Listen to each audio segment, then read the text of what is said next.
We're going to talk to you briefly here about who you are, the origin of that which you see in your physical body. Your origin is vibration. You came into this time-space reality from non-physical. Now that's easy for you to figure out because you've been thinking about dead or alive. You've been thinking about heaven. You've been thinking about non-physical. And we want you to understand that you are always consciousness, which means you are an eternal being. And that non-physical consciousness existed long before the consciousness of you in this personality that you know as you. But here's the thing that most humans don't remember. Even after a part of the consciousness that was you before your birth into this body, even before that consciousness took form and shape in this physical body, that non-physical energy understood why you were coming forth, who you were, who you are. That non-physical energy understood that there is no separation, no way of separating the non-physical from the physical. So the non-physical vantage point that you held before you decided to come into this body understood that in your body you would be an extension of this source energy. An extension, not an either or, an extension. You understood that a part of your consciousness would be present in the personality that you know as you, but the larger part of that consciousness would remain non-physically focused.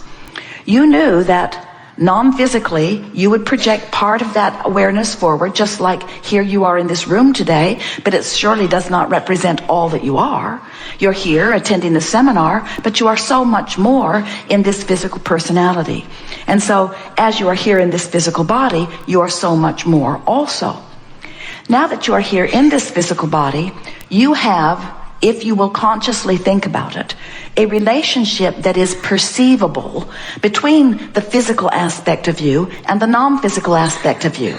And the reason you can perceive these two vibrational attitudes is because you have emotions that indicate your relationship between you and you. Now, we talk about you and you because we want you to understand who you really are. But our ultimate desire is that you will come, even as a result of the time that we spend together here today, to understand that you and you are you, and that there is no reason to separate the non-physical you from the physical you. In fact, the non-physical you never separates you from you. So here you are in this physical body. And let's say you're banging around in some contrast.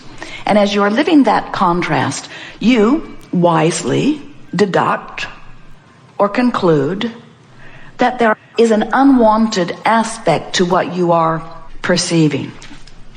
And in the moment that you focus your attention upon what is not wanted, you also simultaneously offer a vibrational rocket that is focused upon what you do want. In other words, you cannot for a moment poke around at a problem, bringing the problem into greater and greater focus. You know how it is. The more you talk about it, the more information you get about it, the bigger it gets, the easier it is to see, the more others join you. In other words, you poke around at a problem, it is going to expand. Law of attraction says that it must. But the good news is, at the same time this problem is expanding, an equivalent solution is expanding too. But you can't set your radio dial frequency to the problem and the solution at the same time.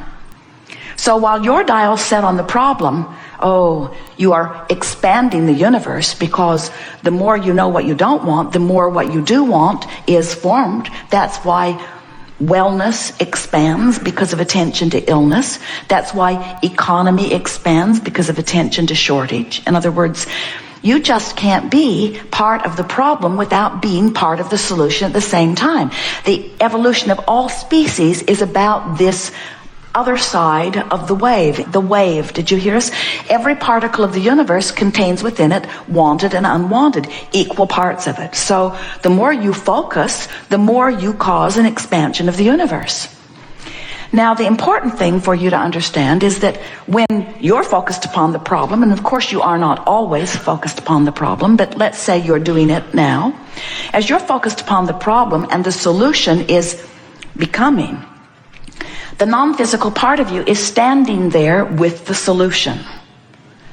And we are saying that that solution that is now known by the larger part of you is inside this vortex where well-being is gathered, where wanting is gathered, where expansion is understood. So what we're saying to you in a little different words than you've heard us offer to you before is that while you sift through the details of your time-space reality, you cause an expansion of the universe, and the non-physical part of you takes the expansion that you've carved out and holds it steady as the bouncing off place for new ones coming in, and as a sort of guiding light for you to tune your signal to. And the way you tune your signal to it is by feeling for it. So, for example, let's say that you don't have enough money, your bills are piling up, you're really feeling worried, which is your emotional indicator that you're focused differently than the source within you is focused. But let's say, and it is perfectly logical, you're experiencing a financial shortage and you are worried. So that's how you're standing in your physical body. Well, every time you focus upon this shortage, this problem of shortage, you are creating an equivalent solution. And your inner being is holding steady to the vibration of the solution. If we were talking about physical well-being, when your physical body is sick, you create a vibrational wellness that is more than was there before you got sick. In the same way that when you are experiencing exaggerated shortage, you're creating a vibrational equivalent of abundance that is more than it was before you experienced your shortage. So the problem actually, which as it came into focus, actually caused you to bring into focus an equivalent solution to which you do not have access while you are still worried. Your worry, in fact, is your emotional indicator that lets you know you are doing the problem part of the equation while the source within you is doing the solution part of the equation, but you, in your physical form, cannot have access to the solution as long as the problem is what is most active in your vibration. So many people say, well, then show me the money. Inner being, smarty pants that you are, standing over there with all of my abundance, fork it over. Give me the abundance, and when I see it, I will feel better. And we say, of course you would feel better if you could see the solution to your problem, but you have to find the solution to your problem vibrationally before it can manifest. You have to withdraw your attention from the problem before the solution can come into view. So you have something to think about all day, every day. Esther has really been pondering this recently. How much attention to the problem does this particular creative experience deserve? Because there is a tipping point. In other words, of course, poking around on the problem, living life, you came to do that. You came to expand the universe by knowing what you don't want and knowing what you do want. But there is a time, and all of you have to decide when it is for you, that you're willing to say, all right, I've poked around at this problem significantly enough to create a really good solution. Now I think I'll tune myself to the solution rather than to the problem. And the answer to when that is simply this. How much discomfort am I willing to endure before I let go of the problem and let the solution show itself to me? Really, that's the only thing that makes the difference. Now, of course, most people, Esther included, who is standing in the attitude of poking around at the problem, immediately feels the discord of being a vibrational match to the problem rather than to the solution.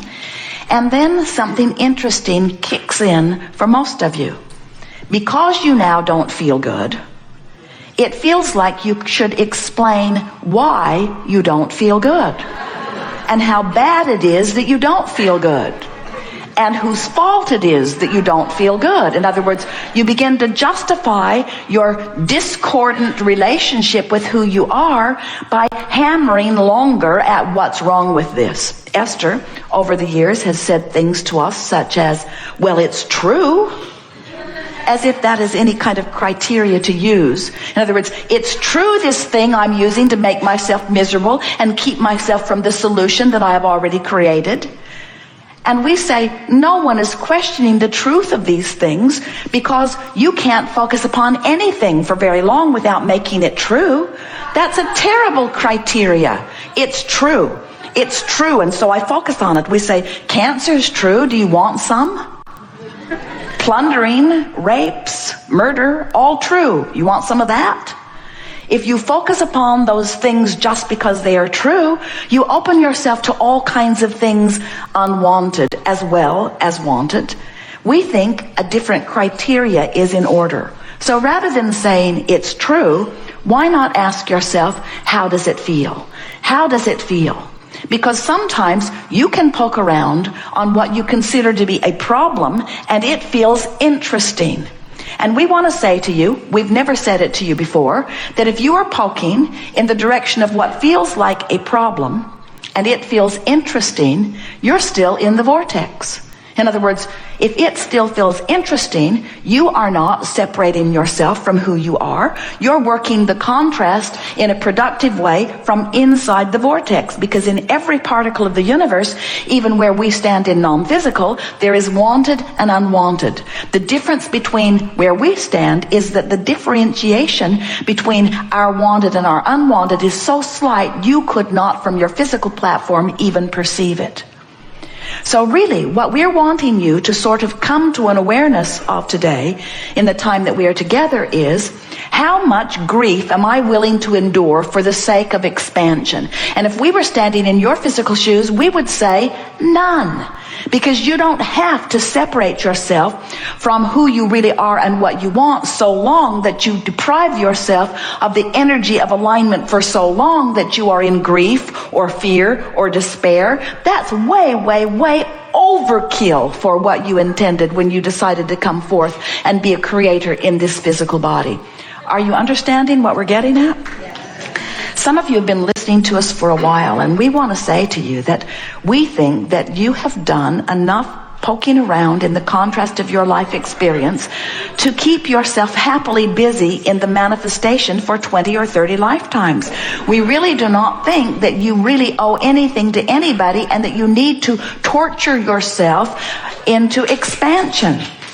But we also want to say to you that we are not ready to state, nor will we ever be ready to state, that negative emotion is a bad thing, because it isn't. Negative emotion is your guidance system that lets you know that you are in this moment deviating from what? Deviating from the source? Yeah. Deviating from what you want? Yeah. Deviating from the solution while you cling to the problem? Yes. Deviating from the answer while you ramp up the question more? Yes. But the true deviation that we want you to be aware of is deviating from the expanded version of you. It's like life has caused you to vibrationally move forward into this vortex, and we'll talk more about what this vortex thing is, into this vortex.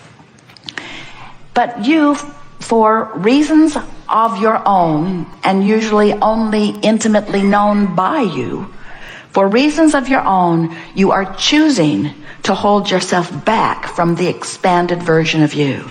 And we want to proclaim in a way that you will always remember that every negative emotion that you feel, no matter how great or slight it seems in the moment that you are feeling it, every negative emotion means the same thing.